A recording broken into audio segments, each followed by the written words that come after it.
Sejam bem-vindos, vamos começar nosso trabalho de hoje no nosso caminho através da ciência do direito do trabalho. Hoje eu tive uma surpresa ou uma decepção muito grande com esta gravação que estou fazendo, porque a comecei há uns 20 minutos atrás e nesse momento eu descobri que eu estava falando, estava sendo filmado, estava sendo gravado, mas não a voz.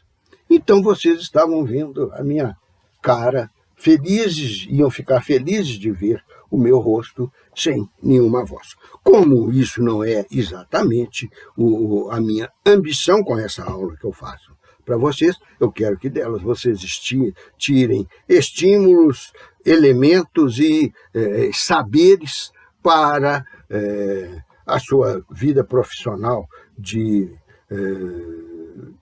criador do direito, seja como juiz, como advogado, como procurador, como parecerista, consulista, professor e assim por diante. Então, vamos recomeçar. Para mim, né, para vocês, agora está 0 quilômetro, começamos. O nosso estudo das relações jurídicas de trabalho está se encaminhando para o final através da análise das características diagnósticas dela. Com essas características diagnósticas, eu expliquei para vocês que nós estamos descobrindo como diagnosticar, como identificar a relação. Tanto que elas poderiam ser também características identitárias. Mas eu usei esse nome, características diagnósticas. Terminamos as tais das características diagnósticas e eu falei que estaríamos entrando nas características controversas. A primeira, que é controversa exatamente quanto à sua utilidade para identificar a relação, a sua característica de aparência da relação, de demonstração da relação, porque muitos entendem que ela não é uma parte disso dentro da relação de direito, apesar de ela ser muito ampla nas relações jurídicas, como formas de sua respectiva contratação, elas, através dessa contratação, não atribuem nem uma característica e nem consequências diferenciadas, diferenciadoras da relação de direito. Isso acontece com ela, por exemplo, no direito do consumo. E o pacto de adesão leva a relação de consumo para o campo daquelas que devem ser interpretadas a favor do que não preparou, que não elaborou os seus instrumentos de memória gráfica. Enfim, o comerciante prepara os documentos e vocês, ao comprarem, assinam embaixo daquelas letrinhas pequenininhas que ocupam as 2 ou 3 folhas de papel, geralmente um papel fininho que é difícil até de você segurar ele para ler. E isso tudo é, então, uma característica importantíssima do contrato de consumo. Já era, antes de existir, considerada independente a relação de consumo, porque já estava lá na nossa lei de hermenêutica, a lei de introdução, antigamente ao Código Civil, hoje lei de introdução ao ordenamento jurídico brasileiro. Então, isto já estava na lei anterior, exatamente porque é reconhecido que o pacto de adesão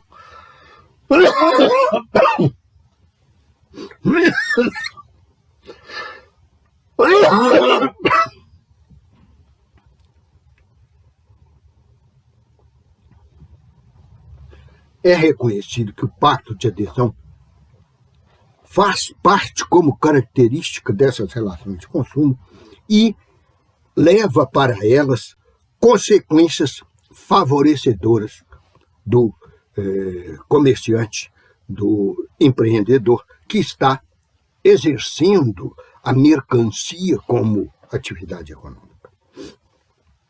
Então, deve ser interpretado o que o contrato diz, o que o instrumento de contrato diz, a favor do consumidor. Aqui não. Aqui não deve ser interpretado nada com nada, e muitos autores falam que, como regra de hermenêutica, que deve ser interpretado pelo pacto de adesão, o contrato individual de trabalho deve ser interpretado a favor do trabalhador. Eu não contesto, pelo contrário, eu confirmo e aplaudo o fato do contrato dever ser interpretado a favor do empregado, a favor do cedente da mão de obra. Mas não é por causa de pacto de adesão. E mesmo reconheço que o pacto de adesão é usado para a maioria dos instrumentos de contrato no Brasil. E quando é usado na maioria dos instrumentos de contrato, está sendo usado também no próprio contrato, porque no instrumento eu escrevo as regras que as partes acordaram. E aqui as partes acordaram foi apenas sobre a aplicação das regras. Essas regras e os dissídios que elas provocam são resolvidos unilateralmente pelo empregador. Por isto é que o pacto de adesão simplesmente retrata interesses e formas de compatibilizá-los anteriores, que se embasam, que se fundamentam no poder superior jurídico do empregador. Poder superior jurídico em troca de quê? Poder superior jurídico porque eles detêm a propriedade dos bens, detêm a propriedade do terreno onde se instala a atividade econômico-produtiva, que vai ser objeto do trabalho dos empregados. Eles são os detentores do poder jurídico também porque eles é que têm nas normas jurídicas as proteções econômicas pelos seus fatos, pelos seus interesses, pelas suas consequências favoráveis. Mas os empregados, então, submetidos em uma relação em que eles são descartáveis e o empregador é o possível descartador deles, a qualquer momento ele pode fazer, nós então temos que o empregado não detém poder sobre o contrato que ele acorda, de que ele participa. E então a legislação trabalhista instala o princípio da proteção, igual nós vamos ver lá na frente, quando estivermos tratando da principiologia, já na estrutura interna, na fisiologia das normas, e não agora na sua anatomia, no seu aspecto físico-temporal. Eu até comparo este passo nosso como o seu fundamento e o seu antecessor histórico e aquilo de onde ele deriva. É o capitalismo. Claro que nas outras épocas existiram outros fundamentos para o exercício de dominação por algum deles, mas dentro da nossa relação de trabalho atual, o que impera é o capitalismo e nele o que ocorre? Que o detentor excedente da força de trabalho, da energia pessoal dele, não detém nem segurança e nem bens ou algo valorável dentro da relação de emprego. Ele entra com a sua força de trabalho, que desaparece ao ser incorporada ao bem, ao produto daquela relação, que é de propriedade. Já veja aí, já entrou a palavra propriedade. De propriedade do empregador. Mas além de aurir aquela propriedade que é produzida, que passa a existir como uma qualidade do bem que está sendo produzido naquele momento com a força do trabalho daquele empregado.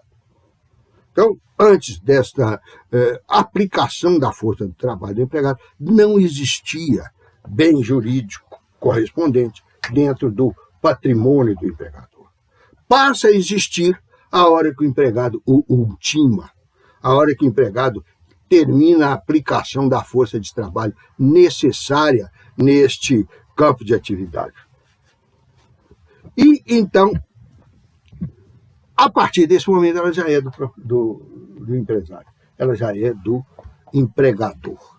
Então, o empregado já aplica a força de trabalho, já exerce a sua parte contratual, sendo do empregador. Ele cedeu a força de trabalho, já é o empregador que a comanda e que a domina como dono mesmo, ainda dentro do corpo do empregado, preparada para sair e se cristalizar no bem ou no serviço a se produzir. Então tá, o empregador é que é dono. E no nosso sistema capitalista, o que acontece? Que o empregador é um capitalista, é um detentor do patrimônio, é um detentor dos fatores econômicos estocáveis. A força de trabalho não é estocável. E falar, hoje eu tenho que fazer 10 vasos de cerâmica para o meu empregador. Estou de greve, não vou fazer nenhum. O empregador perde porque fica sem os 10 vasos de cerâmica. Mas o empregado perde muito mais porque ele fica sem a sua fonte de rendimentos equivalente a 10 vasos de cerâmica. Ele não fez, então não recebe. A força de trabalho, o material dos 10 vasos de cerâmica, o local de produção, as máquinas e equipamentos que existem, o barro da cerâmica que vai ser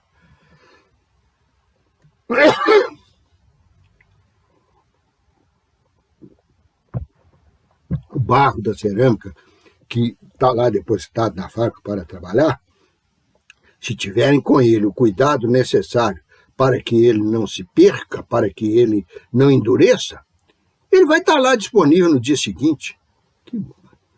Mas o trabalho do empregado, não. A força de trabalho que não virou trabalho, que não se concretizou em trabalho, que não se cristalizou em um bem ou em um serviço determinado, ela não existe mais. Ela passou com o tempo. Na verdade, ela é o conjunto de possibilidades de ação do empregado. Veja, conjunto de possibilidades de ação do empregado num dado intervalo de tempo. Passou aquele intervalo de tempo, aquelas possibilidades de realização de algo, de ação produtiva, desapareceram. A força de trabalho que eu vou aplicar dali para frente, podemos dizer assim, é outra, ou é outro segmento dela. Porque eu não vou produzir hoje algo que eu produziria ontem e hoje. Se eu não produzir ontem, a de ontem, a força de trabalho de ontem não está exercida e nunca mais vai ser exercida. É o passado absoluto, é aquele ao qual nós não temos acesso. Pois bem, o empregador, não, está tudo lá, tudo guardadinho, esperando o dia que ele ponha o empregado para trabalhar naquilo. E o empregado vai chegar mais carente, porque perdeu a força de trabalho de todos aqueles dias, a consequente remuneração e, por isso, o seu padrão de vida, a sua qualidade de vida, a sua subsistência. Aí, o empregador se tornou mais forte, mais poderoso e exerce com mais altaneirismo, com mais vigor próprio, o seu poder. Poder jurídico, porque vem da propriedade, como instituto jurídico, porque vem da proteção que o direito dá à propriedade, porque vem da condição econômica consubstanciada naquela atividade industrial de arregimentar a força de trabalho dos outros e naquela situação patrimonial de deter os bens necessários à produção. Esta é do empregador, é claro. Então, ele aumenta o seu poder. E eu falei que era tudo se reportava e se remontava ao início dessa fase histórica. Fase essa é o capitalismo, que sucedeu o mercantilismo, implantando, inclusive, a relação de trabalho. E se baseia em Adam Smith e em alguns filósofos, entre eles um muito elogiado, que é John Locke. Pois bem, o Locke não fez uma inovação filosófica, uma inovação de ciências sociais, uma inovação econômica tão significativa para o bem-estar do homem. A inovação dele é para o bem-estar e o poder da classe dominante. Ele vem com aquela ideia maluca de que a sociedade humana se reuniu em determinado momento e celebrou um contrato político que tinha como objeto a criação do Estado e a outorga a ele das liberdades, dos poderes e das faculdades individuais de todas aquelas pessoas, para que o Estado pudesse garantir-lhes a todos a propriedade. Então, Locke é muito claro, muito insistente nisso. O Estado foi criado para garantir a propriedade. Moral da história, ou morais da história, excluindo aqui dos morais o nosso Alexandre Moral, ministro do Moraes, ministro do STF. Morais da história. O Estado não foi feito para os desvalidos, para os antigos servos de gleba, para os operários das operações comerciais no mercantilismo, que antecedeu imediatamente ao capitalismo. O Estado não foi feito para a proteção de indivíduos. O Estado não foi feito para comunicar bem-estar social a todos nós da sociedade. Não. O bem-estar, cada um consiga o seu através da sua renda, das suas posses, das suas heranças, do seu patrimônio. Como quem tem isso é pouca gente, esse pouca gente vai viver muito bem e os demais viverão à beira da miséria. Viverão não, vivem, porque naquela época viverão e hoje estão vivendo. E o Estado foi para isso. Então ele não é um pacto social, ele é uma usurpação de poder. Teve um filósofo e teólogo católico, eu não sei se foi Santo Anselmo, que falou, vou tomar aqui, não, acho que foi um outro, que toda propriedade é um roubo.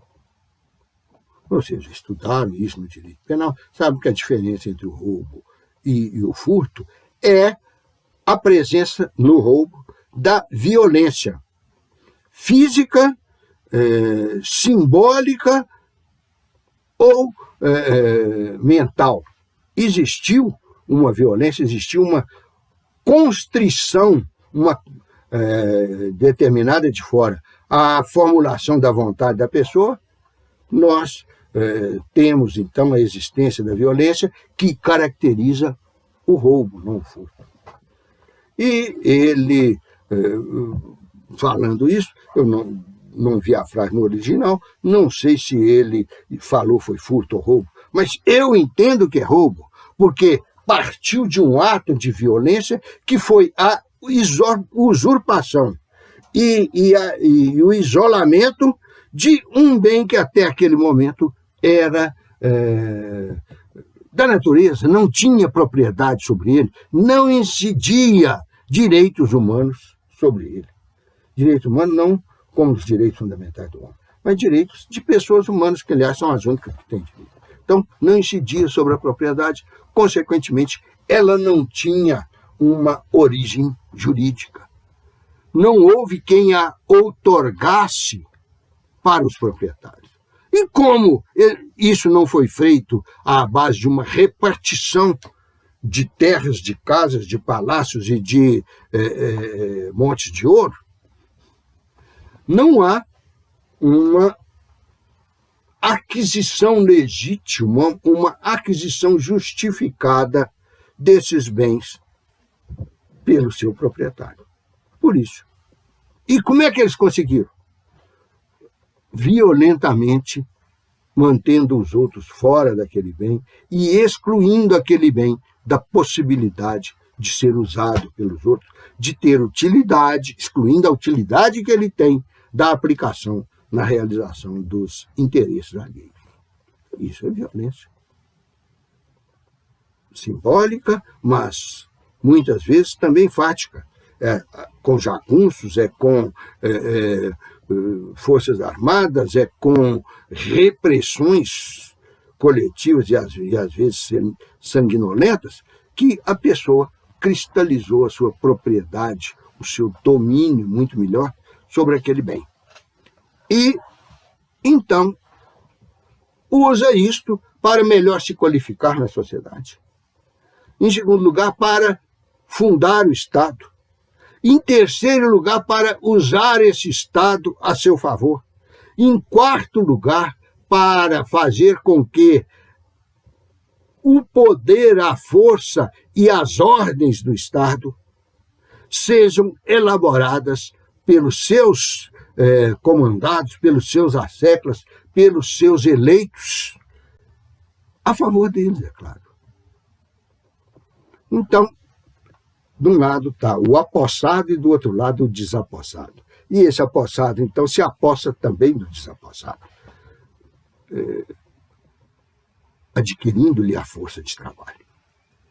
E esta diferença jurídica é que deve ser combatida dentro do direito do trabalho. Por isso, ela é combatida por uma proteção que nós vamos estudar como princípio do direito do trabalho e que existe para dar uma proteção jurídica, provocar uma possível e pseudo-igualdade jurídica, compensatórios de uma desigualdade também jurídica, que é aquela com a qual o Estado trata o poder jurídico, o poder econômico e o poder sobre a propriedade, sobre os bens valoráveis. Então, vamos deixar isso para aquele momento de estudar os princípios, entre eles esse da proteção, e vamos excluir o pacto de adesão de entre as características da relação jurídica. É uma característica comum, mas não é diagnóstica, por isso nós a colocamos como a primeira das controvérsias. A segunda das controvérsias, eles gostam de falar em francês, para ficar bonito, é ser uma relação forfaitaire, que significa em bom português, estou num português mais ou menos razoável, que é o que eu uso, que a relação de emprego é feita com a desigualdade de ritmos de seus objetos.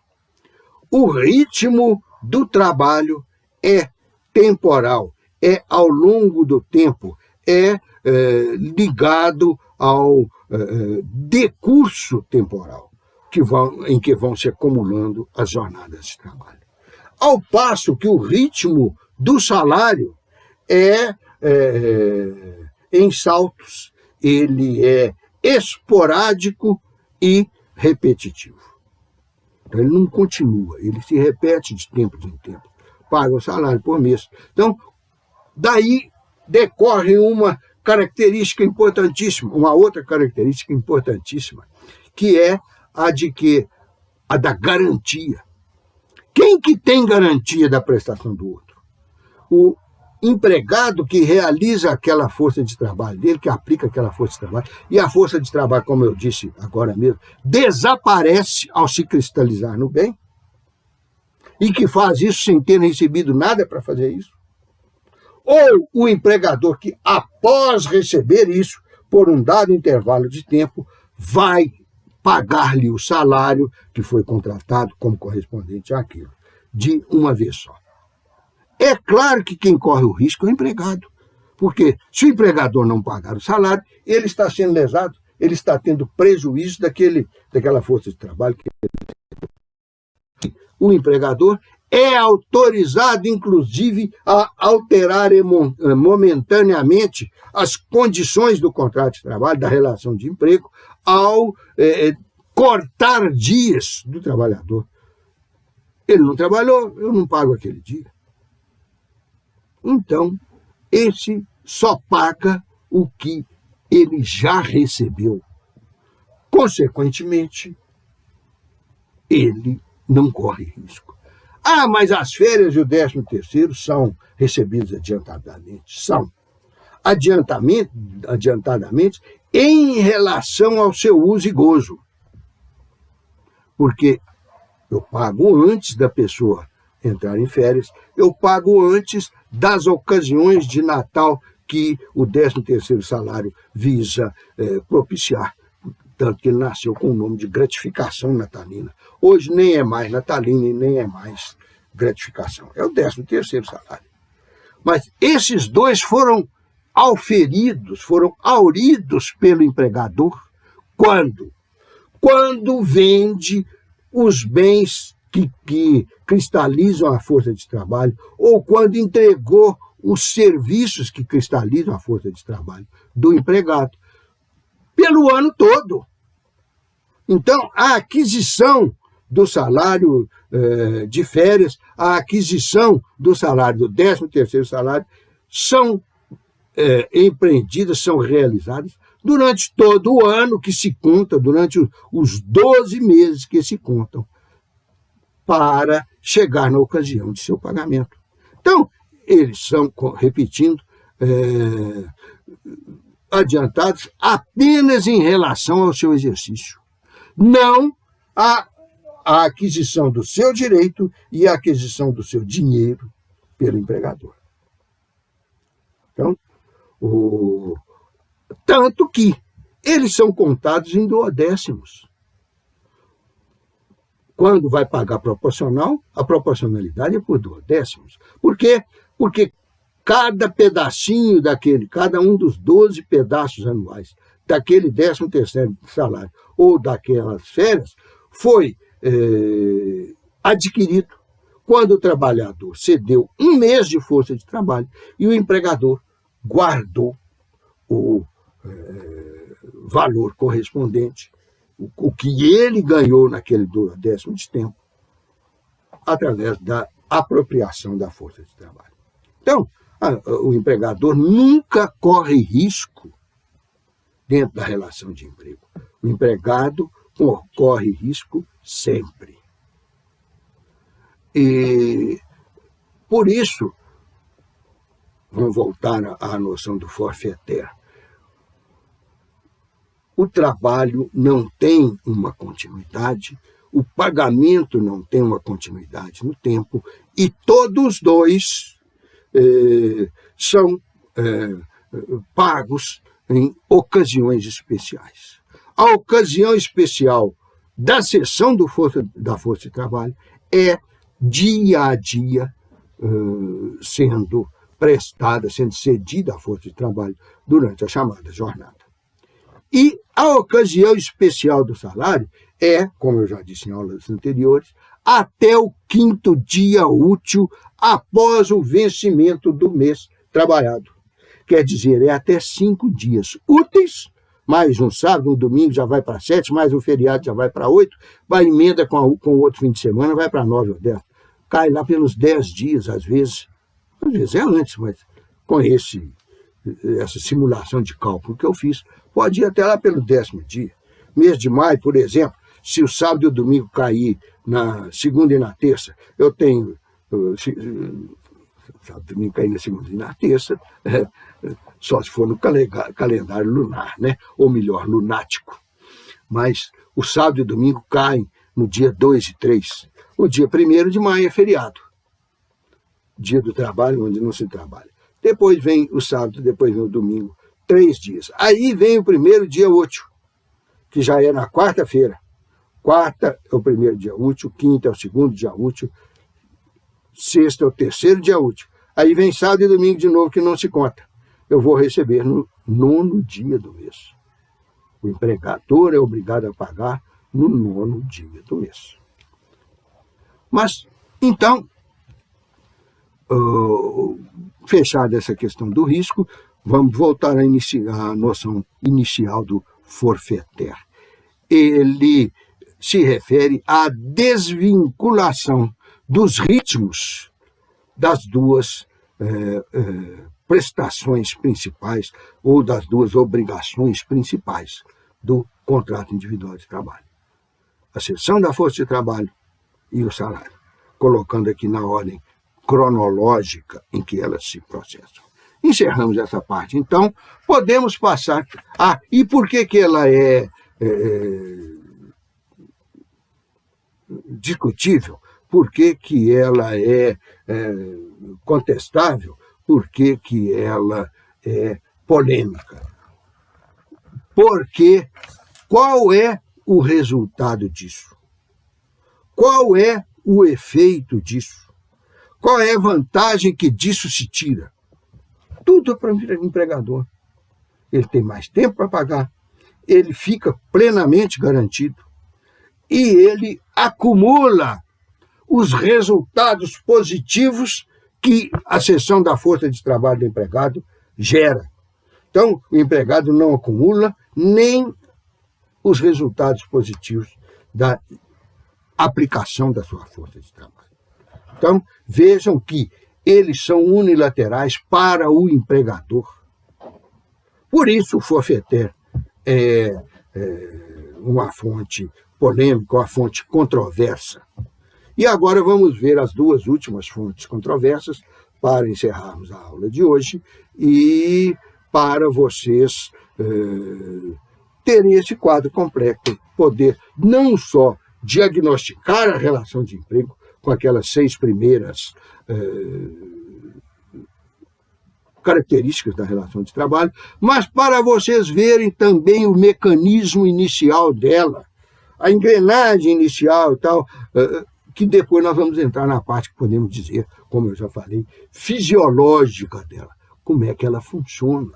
Quais são as disciplinas, as restrições, as modelagens que são usadas para nos ofertar uma relação de trabalho disciplinada, objetiva e geradora de riquezas, porque ela gera riqueza.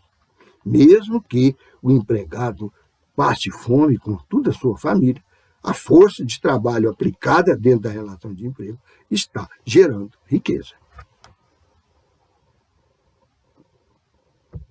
É o seguinte, nós temos também como característica da relação de emprego a continuidade. Muitos autores colocam essa continuidade como a 7ª característica diagnóstica da relação de emprego. Mas há uma discussão sobre isso. A relação de emprego é contínua? Depois da Constituição de 88, se descobriu que não. Não é por nada que a Constituição estatuiu.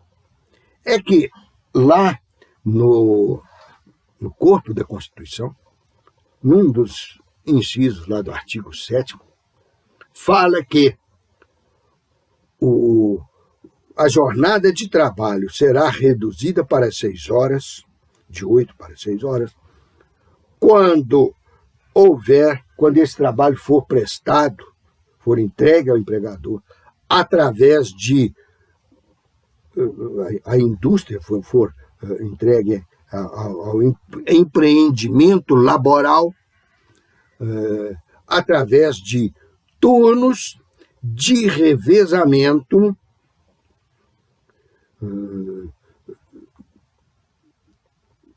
contínuos e prolongados pelo tempo. Pois bem, o que é turno de revezamento? É quando o trabalhador trabalha uma semana na parte da manhã, ou um mês, ou um dia na parte da manhã, depois noutra unidade de tempo na parte da tarde, depois uma terceira unidade de tempo na parte da noite. Como existem umas certas singularidades aí, a jornada noturna tem só 7 horas, o trabalhador tem que ter um dia de repouso semanal remunerado, e então quem que vai trabalhar no turno dele nesse dia? Então, eu passo a precisar, no mínimo, de 5 turmas para fechar o meu turno de revezamento. A da manhã, a da tarde, a da noite, a da madrugada e a dos folguistas. São aqueles que estão numa comissão, numa turma que está de folga no seu dia e que vai entrar no dia seguinte no lugar de outra, que entra de folga também. Então, há sempre um revezamento. Por isso é que chama turma de revezamento. Mas exige que seja contínuo. Não é um revezamento esporádico, que aconteceu uma vez hoje e outra na hora da morte. Não, é contínuo. Aí veio um ilustre autor de livro, professor da USP, advogado, consultor da Fiesp, no estado de São Paulo, Federação das Indústrias do estado de São Paulo, e escreveu, defendeu na justiça, escreveu artigos, botou os orientantes de pós-graduação dele, botou os colegas dele, botou os advogados do escritório dele, e da Fiesp também, todos a escreverem, a baterem, a ver se formavam uma opinião genérica, social, política e jurídica de que não poderia haver aplicar esse inciso do artigo 7º da Constituição, porque ele só se aplica quando os turnos de revezamento são contínuos. Primeiro, o que seria essa continuidade que ele está falando? O empregado nunca entrar no turno de folga, o empregado estar sempre trabalhando. Ora, gente, a jornada é exatamente o tempo em que o trabalhador vai trabalhar. O resto do dia, ele não tem nenhum compromisso com o empregador. A não ser, por exemplo, jogador de futebol que não pode usar o resto do dia para ir para o motel, para ir para o prostíbulo, para rachar lenha o dia inteiro, para fazer uma farra de 24 horas e dar todas as que podia dar de embora e chegar lá com ressaca, com cansaço, com desgaste físico. Então, este é um caso especial do esportista, eu falei jogador de futebol, mas é dos esportistas em geral, que possibilita, como as leis esportivas falam, possibilitam a concentração dos jogadores às vésperas dos jogos do seu clube. E, à exceção disso, o empregado terminou a jornada de trabalho, vai embora e só volta no momento de bater o ponto para começar a outra. Então, não existe continuidade na prestação de serviço.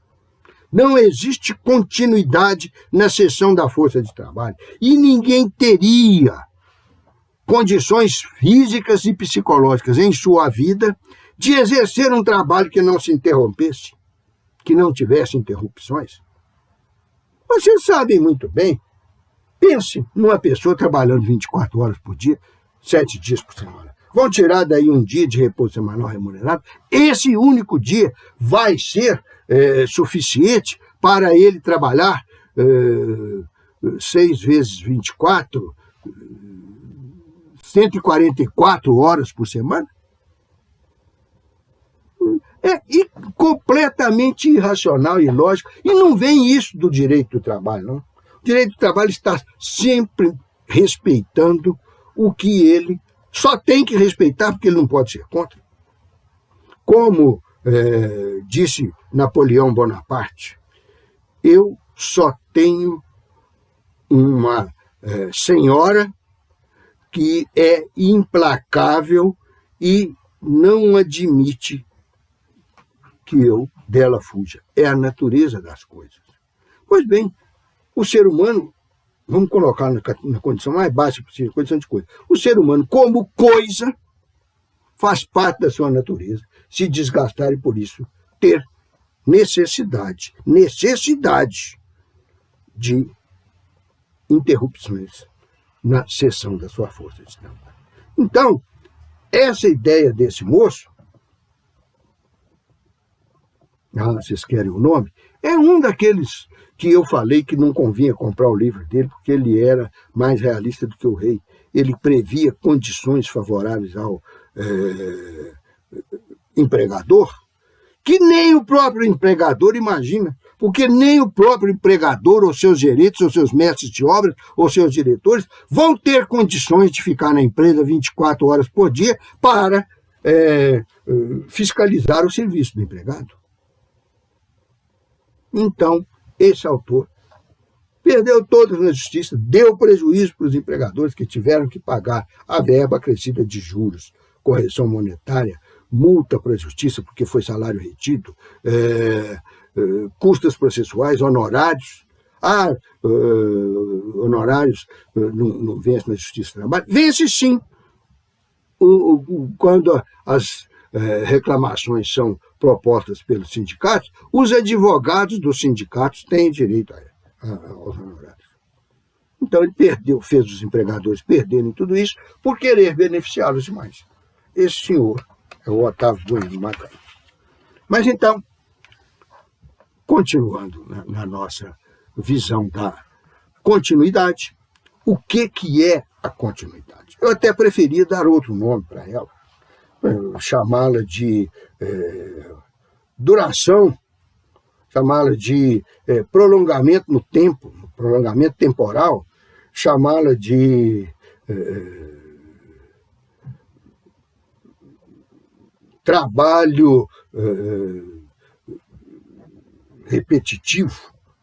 Igual, existe recurso repetitivo. Não é que o mesmo vai ficar a vida inteira igual se fosse recurso contínuo. É porque os recursos vão se repetindo na mão dos juízes. Aqui também o trabalho vai se repetindo na mão do único empregador. O empregador nós podemos ter mais de um, igual a gente vai ver. Então, 12 empregadores. Mas ele não continua, ele tem interrupções necessárias e obrigatórias.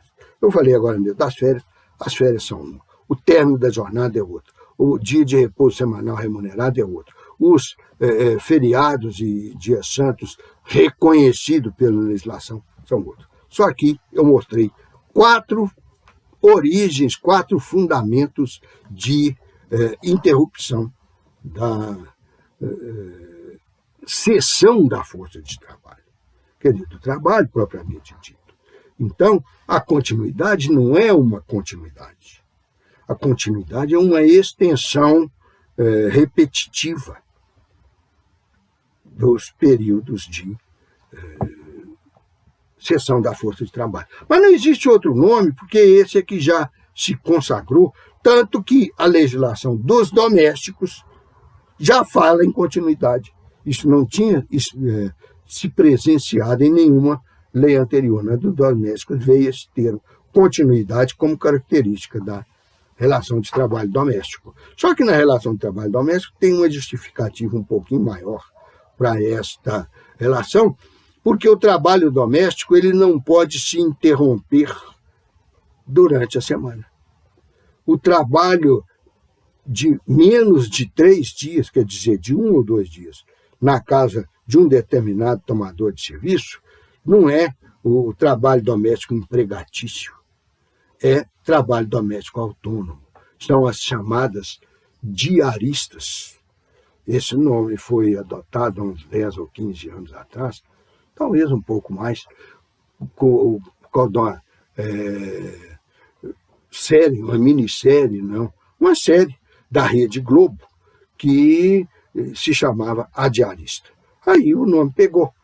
Por que ela se chamava diarista? Porque ela não ia todo dia para o mesmo tomador de serviço.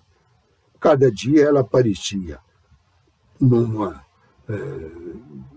casa diferente, num domicílio alheio diferente, prestando serviços relacionados à própria casa, os serviços domésticos, do domus, que em latim é casa, né? Mas então, esta continuidade quer dizer simplesmente o prolongamento do tempo. Pode usar a palavra continuidade, que, como eu disse, não tem outra perfeitamente aplicável. Agora, não usem, pelo amor de Deus, o que até alguns autores do próprio direito do trabalho fazem, a permanência. Porque permanente não é. Porque além dessas 4 formas e de outras que eu tenho, de interrupção do contrato de trabalho, ou de torná-lo ineficaz, nesse dia ele não tem eficácia, eu tenho também um outro definitivo radical, que é a extinção do contrato de trabalho, pelos vários modos em que ele pode ser extinto, principalmente a demissão. Aí, interrompeu, suspendeu, zerou o vínculo empregatício e a continuidade da sessão de trabalho, a continuidade da relação de emprego. Então, esta é a continuidade, que é, sim, no meu entender, ela, dentro da controvérsia que ela gera, eu tenho a opinião de que ela é a sétima, né? Sétima ou sexta? Sétima. Vou tirar a conta aqui. É a sétima característica diagnóstica da relação de emprego, porque relação que não dura no tempo não é relação de emprego.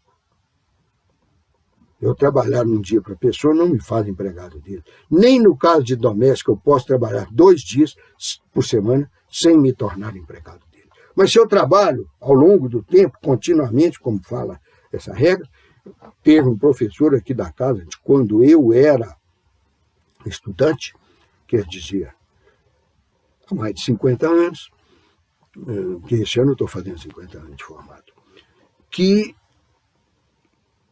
um dos maiores juristas de Minas, um sujeito respeitadíssimo também na política, era diretor jurídico de uma empresa estrangeira, ela existe até hoje, ele, coitado, infelizmente, não, né? Mas ele falava, ele fez, elaborou a versão inicial dessa nossa Constituição do Estado, que está em vigor, naquela época ele ainda era vivo, e ele morava aqui no centro da cidade e trabalhava lá em Contagem, na cidade industrial, nessa empresa da qual ele era diretor jurídico.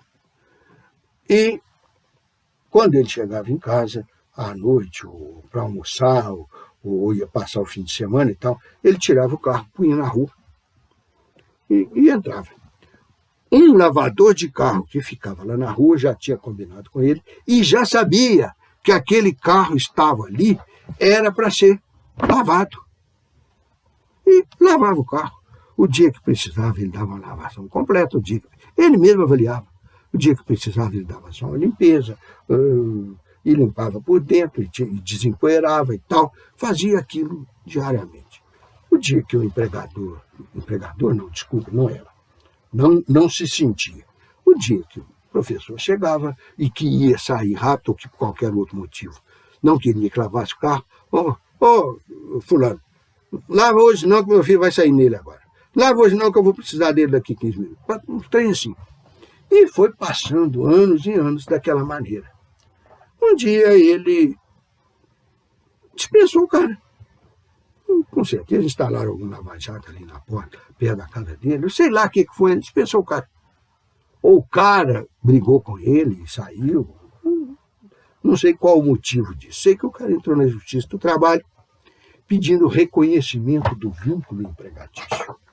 E a Justiça do Trabalho, contra um cara que tinha sido professor praticamente daqueles juízes do trabalho todo, reconheceu o vínculo e mandou ele pagar todo atrasado e mais os complementos de férias, 13º, dia de repouso semanal remunerado e tudo a que o empregado tem direito. Por que isso?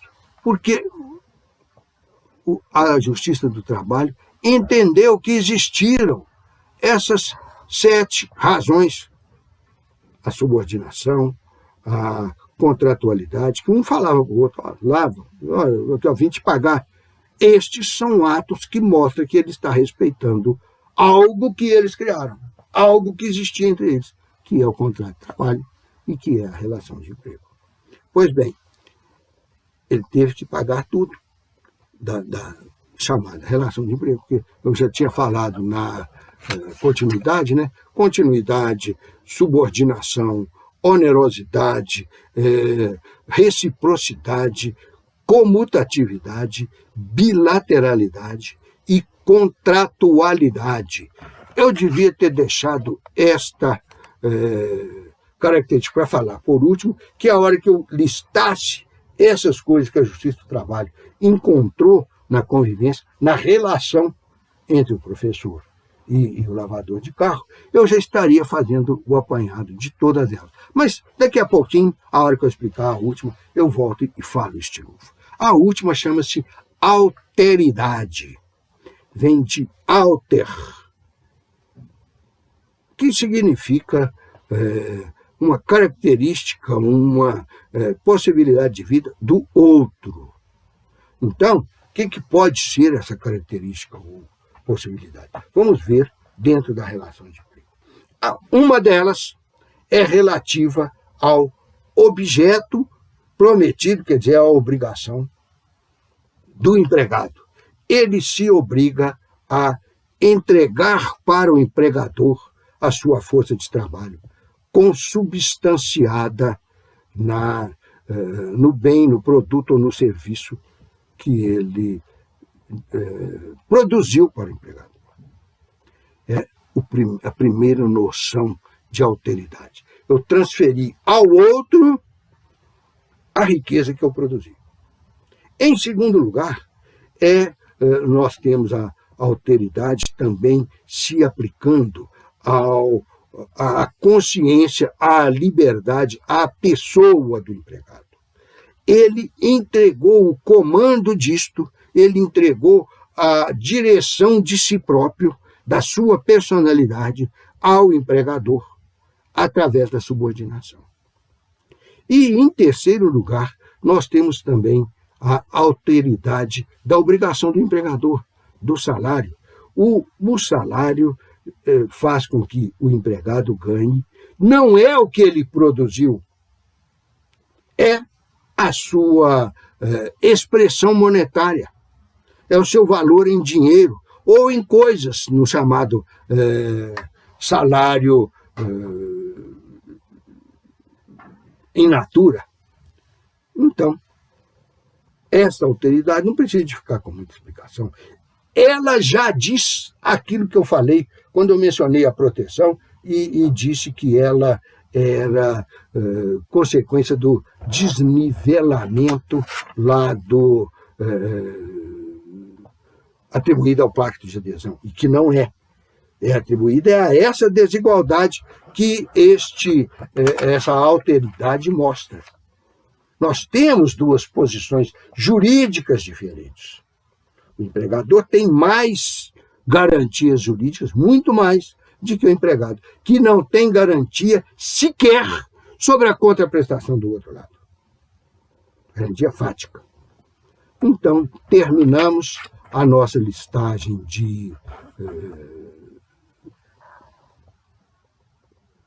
características de relação de emprego, que, para recordar, eu vou mencionar novamente. Características diagnósticas: contratualidade, bilateralidade, comutatividade, reciprocidade, onerosidade, subordinatividade, ou característica da subordinação.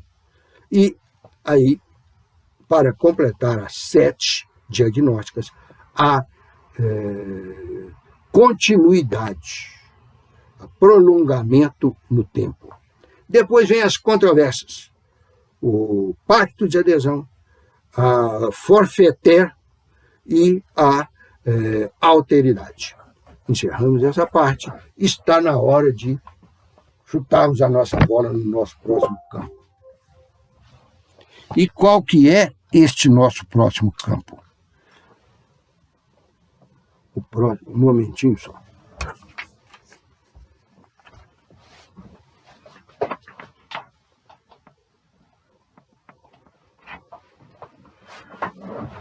Meu computador está reclamando de mim.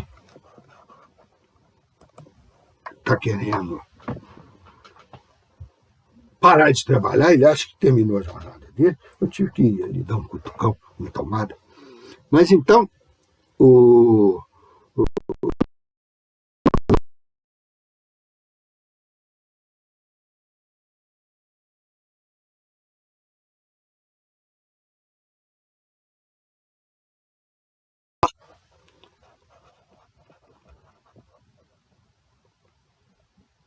nosso próximo passo dentro do direito do trabalho está, encerramos essa parte das relações jurídicas de trabalho, e para encerrar nós temos que saber entre quem que ela é. Esse professor, por que ele foi considerado empregador? Porque ele preencheu aquelas condições. Mas, e se em vez dele fosse uma empresa que tivesse botado o carro lá para o moço lavar, ela também seria empregadora ou não? E se em vez de uma empresa fosse o sujeito que bebe todo dia no mesmo bar, parasse lá o carro no bar dele e o outro lavasse?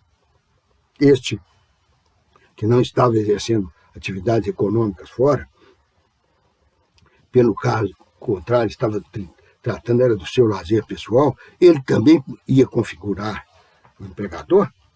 E aquele que esteve lá um dia só e o cara lavou o carro dele, também ia se considerar ou se configurar empregador.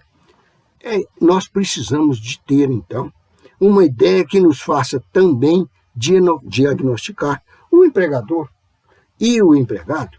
Mas quando eu comecei a relação de emprego com vocês, a estudar a relação de emprego, que terminamos agora, eu falei que ela não tinha um conceito legal.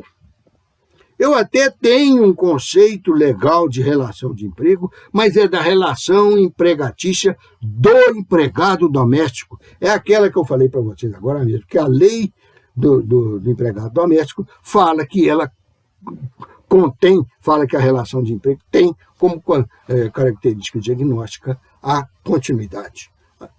A lei que trata do geralzão não fala. Aliás, essa lei que trata do geralzão, que se chama CLT, Consolidação das Leis do Trabalho, ela não fala nem sequer um conceito de relação de emprego, para excluir ou incluir nele o nome, continuidade. Quer ver? Mas aí nós vamos ver que não tem a relação de emprego lá na lei. Não se define o que é. E como é que eu vou saber? E como é que eu vou saber que ela tem essas 7 características diagnósticas e mais algumas, uma meia dúzia de 3 ou 8, características... Vamos usar o nome que os autores têm usado, controversas. Vocês viram que há diferenças de natureza entre elas. Umas são controversas porque alguns discordam deles. A continuidade é controversa porque o nome não bate com ela. O pacto de adesão é controverso porque ele existe, mas não é diagnóstico da relação de emprego. Por isso, ele não é também uma fonte da necessidade da proteção jurídica específica para o trabalhador. Mas, então, onde é que nós vamos procurar algo, um sintoma? Aqui já não é mais característica diagnóstica, já é um sintoma da própria doença, de que seria essa relação de emprego. Nós vamos encontrar porque a nossa lei, felizmente, define o que é empregado e o que é empregador. Então, juntando o que as duas partes são e o que elas fazem, eu tiro dali as características comuns e conceituo a relação de emprego. Por que a lei faz isto? À lei não são necessárias definições. A lei não existe para fixar conceitos. Ela existe para fixar disciplina, para disciplinar atuações. Então, a lei simplesmente determina que na situação tal você haja de tal jeito. Mas acontece que a relação de emprego, quando saiu a CLT, quando foi editada a CLT em 1943, ainda não tinha nem 100 anos que a escravidão tinha sido abolida. E eu falei para vocês lá atrás, quando eu estava explicando a desigualdade das partes, eu falei no Barão de Mauá, ele foi um capitalista que existiu durante o mercantilismo no Brasil, no reinado do nosso segundo Pedro. E aí, o que ocorreu? Ele usava trabalhadores e usava escravos. Lá atrás eu estava falando, era questão da proteção e dos maus tratos ao trabalhador. Aqui já estou usando a mesma figura para outro exemplo. Ele usava empregados e usava escravos. A disciplina jurídica de um e de outro, então, era diferente? Não, era diferente o que ele fazia, como ele determinava, como ele se via na frente de um e de outro. O escravo era a propriedade dele, era um bem depositado na senzala, que era o depósito de escravos que ele tinha.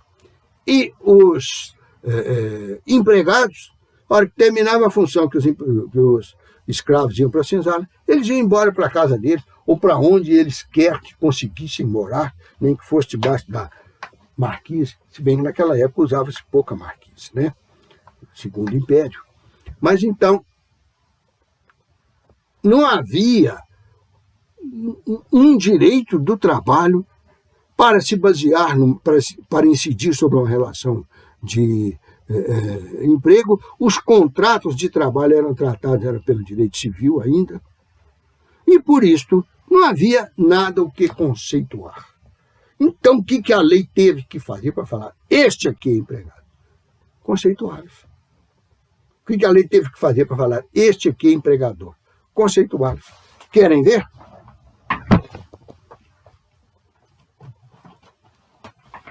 Artigos 2º e 3º da CLT. Deixa eu botar meus óculos, porque para ser visto para vocês é suficiente os olhos, são suficientes os olhos que eu tenho. Mas para eu mostrar para vocês os conceitos de empregado e empregador, não são. Então, vamos lá na CLT, Consolidação das Leis do Trabalho, que nos seus artigos 2º e 3º. Quando eu estiver dando a classificação e o estudo das fontes formais do direito do trabalho, nós vamos voltar aqui nesse começo da CLT para explicar como é que ela é. Porque vocês peguem no exemplar de vocês, eu já falei que tinha que comprar, hein? Peguem no exemplar de vocês vão ver que ela vem. Viram bem aí, aqueles que já abriram a CLT, tempo suficiente para isso, vocês já tiveram, que o artigo 2º e o artigo 3º tratam exatamente, considera-se empregador, considera-se empregado? Pois bem, nós vamos deixar esse aspecto para ser examinado na próxima aula. Tudo de bom para vocês. Vamos suspender as atividades e cuidar dos outros aspectos da nossa vida, que este aqui é vital e importante, e eu fico feliz de estar empreendendo junto com vocês.